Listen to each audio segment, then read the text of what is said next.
first order of business is food. I went with the barbecue pork quesadilla. It's really good.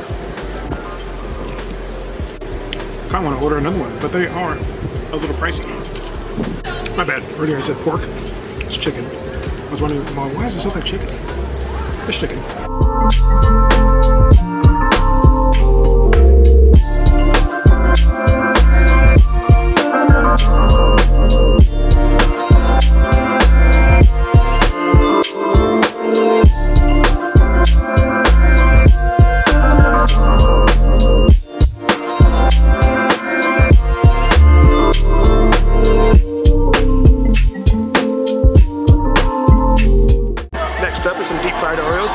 Although I've heard of deep fried Oreos pretty much most of my adult life, I've never tried one.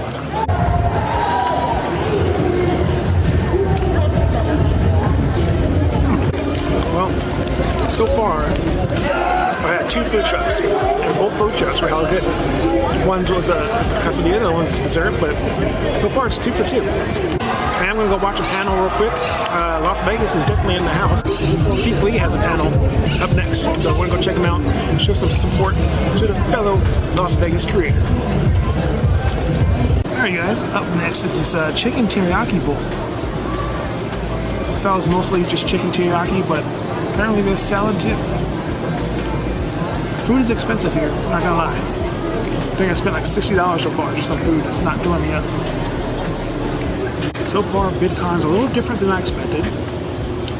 Like, some was just learning. And I think I bought the wrong ticket because this is a community ticket. Basically, just get into like watching the panels, and the sponsors have their little exhibit area. So it's a little different than VidSummit. VidSummit was more just like business and learning. Here, it's like just enjoying the people that you watch on YouTube. And then there's a creator badge, which I didn't buy, because I thought it'd be a little bit different.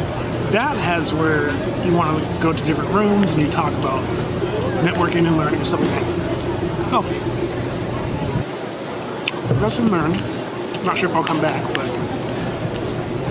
it is what it is. I did get a text from Maria. She watches the channel sometimes and supports the channel with comments and live streams. So I want to say thank you for watching, Maria. She gave me her food recommendations, so I'm gonna go try out one of those spots right after I leave here. As far as these food trucks go, 3 out of 3. Every single one did not disappoint.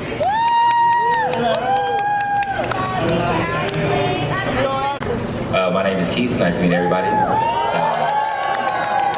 That's fire. I'm originally from Detroit, but I live in Vegas. I'm a professional fighter. I've been a professional fighter for 9 years.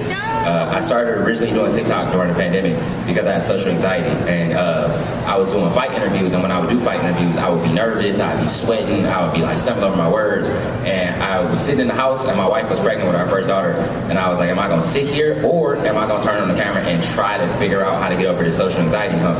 And I used to pretend that the camera was a crowd of people. I used to just talk to it, and I'm here. I believe in God, I pray a lot, and I feel like everything happens the way it's supposed to. It's amazing to see people wait 3-4 hours in line for a place that a week ago nobody knew about and was on the verge of closing the doors. So I think that's my favorite part, is community and just like scrolling and seeing everybody's videos. I've always said I'm not a content creator or influencer. I'm just a guy who sets up his phone and eats food and pray a lot, and I truly mean it.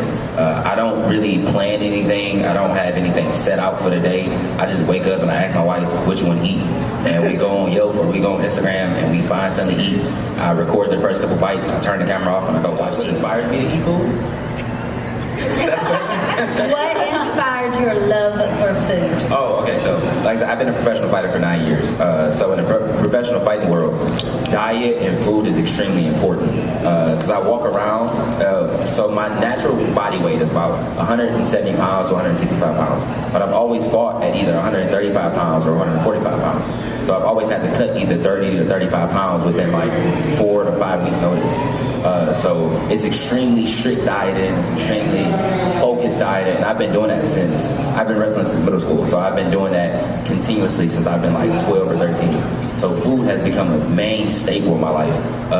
Especially when I was like in camp and really trying to cut weight, I was focused on food more than I was focused on anything, more than I was focused on nutrition, more than I was focused on like working out, more than I was focused on like being on my phone. It literally, if I didn't have food, nothing was going on throughout my whole day. So that has translated to now that I can do this full time and I'm blessed enough to be here. Now I can just do this without having to cut weight and get punched in the face. How long was are you still currently a fighter? That's what you did? I get that question a lot. So my last fight was in September. All of this is very, very new to me. I didn't start really like having a platform until December of last year. So like 4 or 5 months ago. So all of this is extremely fresh to me. In November, I think I had like 900,000 or 1.2 million or somewhere close to that. Now I'm at like 13. So it's like everything has been so different. I'm still fighting. It's just the fact that I've been so busy and I've been moving around and bouncing and trying to get used and trying to get accustomed and get adjusted. This like new, I don't think I'm famous. I don't think I'm an influencer. I don't think I'm a celebrity. I just know that people know me, and I be when y'all be walking up to me, I be like, I just be eating food. I swear. And people be thinking I'm playing. I did that, but like I'm just eating food. So I think that has been like the adjustment for me, and as soon as things like die down and I get used to it again, then I'll be back fighting. I think it's going to be a minute before it dies down. But I think it'll take you a minute to be able to balance all of it out, because you did grow so quickly, very fast. My wife want me to stop. If she in a crowd somewhere, she literally like, well, I've been telling him to stop fighting for the longest, so now he can finally stop fighting. Yeah, she been wanting me to stop ever. She don't like seeing me get punched, which is understandable. Her and my parents as well. How do you feel you have impacted people's life with your content? That's a deep one. So a little backstory. So like I said, I started doing food reviews in about December or November because of People versus Food, which is a YouTube channel. They reached out to me and they wanted me to come on in early January, and they do food reviews already. So I asked my wife, what should I post on TikTok that would make people come from their page, because they have like 20 or 30 million on YouTube. So I was like, what can I post on my page to make people not only come, but actually come and follow me? And I asked her, we standing in the kitchen, a 2-bedroom, 2-bath apartment, and I asked her like, should I post one food review every day? And she was like, yeah, if you feel comfortable with that. So I've been posting one food review every day since November. And the very first one I did that did extremely well was frankincense. And frankincense was a pizzeria. They emailed me and they was like, we're about to go out of business. We only get 2 or 3 people a day. We have no idea what we're gonna do, but this is the owner's dream. He's been wanting to open a pizzeria forever, and he finally got it, and now it's about to close. Can you come and just try the food? We don't want anything else. We just want you to try the food. Other influencers we've reached out to, and they want to charge us $7,500 to $10,000 for each post. And I came, and at the time I think I had like 3 million or 4 million. I came, I didn't charge them anything. I paid for my own food. I did the review, and it was delicious. I love the food. I loved every bit of it. And I just gave my honest opinion on the food itself. And within 24 hours, not only did they have more than 4 people, they had a 4-hour wait time. Wow. They had a 4-hour wait time, and now to this day, they still have a 3 to 4 hour wait time. And they have a section for luggage that's in the living room or in the dining room, to where if you get off the plane, you can put your bags in, because so many people come directly off the plane and go there. And that's just been happening constantly. And I think we've affected like up to 50 restaurants like that were about to close, and now have like a non-stop thing.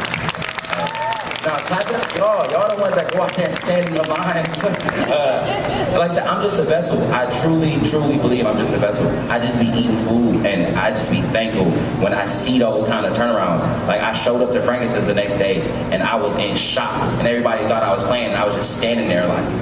You got Keith Lee in the house. Las Vegas is definitely in the house. I got one very important question. It has to do with food. Does pineapple belong on pizza? Anything belongs on anything if you like it. I'm big on personal opinions, and I'm big on personal taste buds. So if you like it, I think you should eat it. What do you think? You like pineapple? I like sweet and savory, so yeah, if I wouldn't ask for it, but if it's on it, I wouldn't be mad. There you go. All right, Miss Ashley, the most important question of the world: does pineapple belong on pizza? Yes!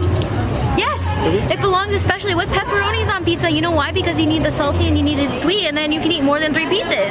That's just the way it is. You can add some ranch too, it still tastes good. Pineapple does belong on pizza, and that's the debate, and that's how it is. This is the most important question you'll ever get in your whole life. Okay? So, does pineapple belong on pizza? Yes.